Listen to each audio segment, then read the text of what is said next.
Historia de España, Ferdinand Villard. 4. La era visigoda y la llegada del Islam.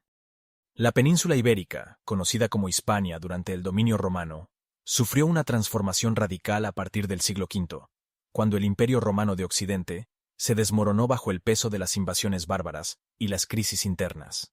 Este cambio de poder abrió paso a la era visigoda, un periodo marcado por la unificación política y la adopción de leyes e instituciones que intentaron combinar la herencia romana con las tradiciones germánicas.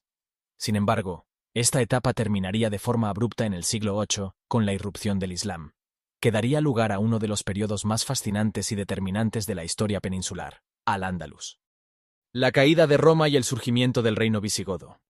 Cuando el Imperio Romano de Occidente comenzó su declive en el siglo V, las provincias de Hispania quedaron expuestas a la llegada de diversos pueblos germánicos, suevos, vándalos y alanos, que se disputaron el control de la península.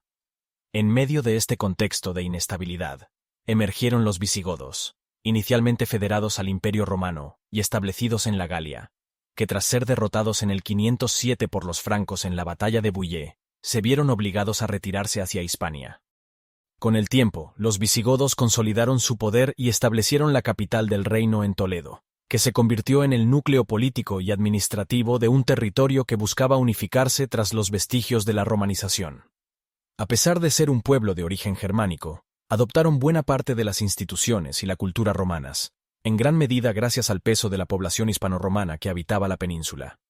Este proceso híbrido resultó en una estructura social y jurídica particular, donde convergían elementos romanos y germánicos. Uno de los hitos más relevantes fue la creación del Liber Iudiciorum, también conocido como Fuero Juzgo, promulgado inicialmente bajo el reinado de Chindasvinto y revisado por Recesvinto en el siglo VII.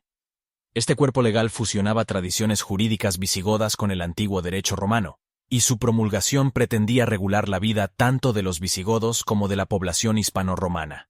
Del mismo modo, la unificación religiosa desempeñó un papel fundamental en la consolidación del reino. En el Tercer Concilio de Toledo, 589, el rey Recaredo abjuró del arrianismo, la fe cristiana visigoda, y abrazó el catolicismo, marcando el fin de la dualidad religiosa que había coexistido hasta entonces. No obstante, el reino visigodo se enfrentó a numerosos problemas internos. Las sucesiones al trono no estaban bien definidas y a menudo derivaban en intrigas palaciegas, rebeliones y conspiraciones. Esta fragilidad en la base del poder político, unida a la persistencia de tensiones locales, generó una debilidad interna que sería clave para entender la pronta aceptación o neutralidad de ciertos sectores ante la conquista musulmana. La invasión musulmana, causas y contexto. El fin de la era visigoda llegó de manera fulminante a comienzos del siglo VIII. En el año 711, un contingente musulmán liderado por Tariq ibn Ziyad atravesó el estrecho de Gibraltar y venció a las fuerzas del rey visigodo Rodrigo en la batalla de Guadalete. Este suceso supuso el comienzo de la conquista musulmana de casi toda la península ibérica en el transcurso de pocos años. Las razones que facilitaron esta rápida expansión musulmana fueron diversas. En primer lugar, el reino visigodo atravesaba una crisis dinástica y carecía de un ejército unificado sólido. En segundo lugar, algunos grupos de la población, incluyendo comunidades judías, se sentían marginados o perseguidos bajo la autoridad visigoda, por lo que vieron en los musulmanes una oportunidad para mejorar su situación o, al menos, liberarse de viejas opresiones.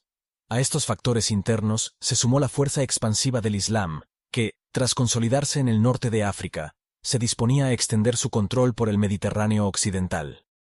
En pocas décadas, la península ibérica quedó integrada en el califato omeya y organizada bajo la autoridad de los gobernadores dependientes del walí, gobernador de Ifriquilla, o del califa de Damasco, según la fase histórica. Poco después, la ciudad de Córdoba emergió como un centro político y cultural de gran relevancia, sentando las bases de la futura grandeza de Al-Ándalus. El esplendor de Al-Ándalus, convivencia y cultura. Con la llegada del Islam, la península ibérica pasó a conocerse como Al-Ándalus. Aunque la conquista militar fue rápida, la consolidación del dominio musulmán y la convivencia con los cristianos y judíos, denominados mozárabes y sefardíes, respectivamente, supuso un proceso gradual y lleno de altibajos. No obstante, durante amplios periodos, se establecieron dinámicas de relativa tolerancia, que propiciaron un fecundo intercambio cultural, científico y artístico. En el año 929, Abderramán III proclamó el Califato de Córdoba, marcando la cúspide del poder musulmán en la península. Córdoba se transformó en una metrópoli de renombre internacional, con grandes palacios, mezquitas y bibliotecas.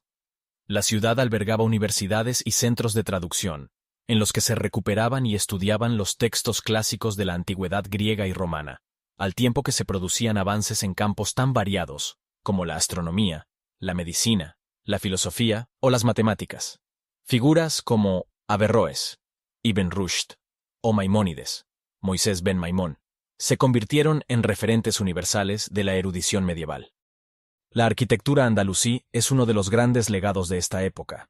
Su estilo, caracterizado por el uso de arcos de herradura, yeserías, jardines y patios interiores, dejó monumentos como la Mezquita de Córdoba, la Alhambra de Granada o las ruinas de Medina Zahara, que ofrecen testimonio del refinamiento y la sofisticación de la corte califal.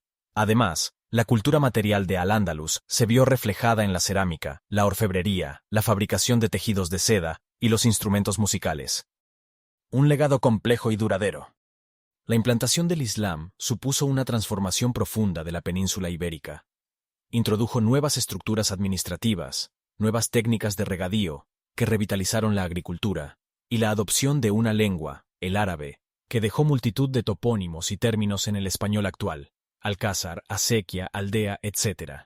Por otro lado, la situación política evolucionó con el paso de los siglos, dividiéndose Al-Ándalus en diversos reinos de taifas, para luego volver a unificarse parcialmente bajo los almorávides y almohades.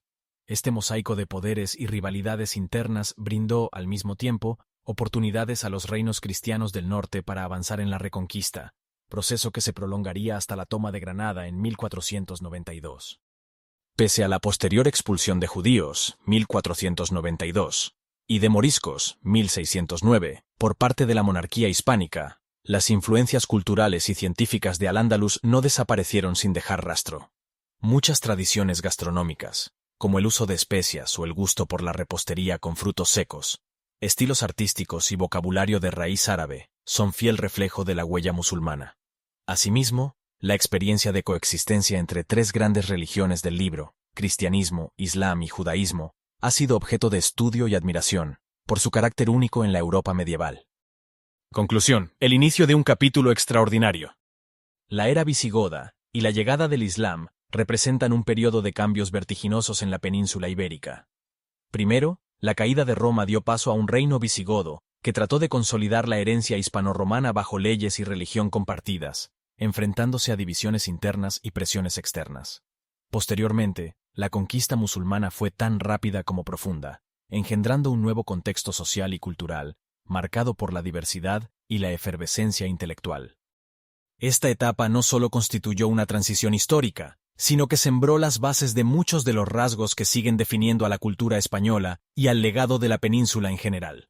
La arquitectura, las lenguas, las costumbres agrícolas, la gastronomía y, en fin, la concepción misma de la convivencia entre diferentes comunidades religiosas y étnicas permanecen marcadas por la experiencia de Al-Ándalus.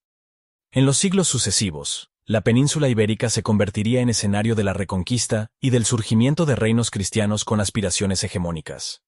Pero nada de ello puede comprenderse sin mirar primero a la herencia visigoda y a la huella islámica, dos momentos fundacionales que dieron forma a un capítulo extraordinario de la historia peninsular y, por ende, al germen de lo que hoy conocemos como España.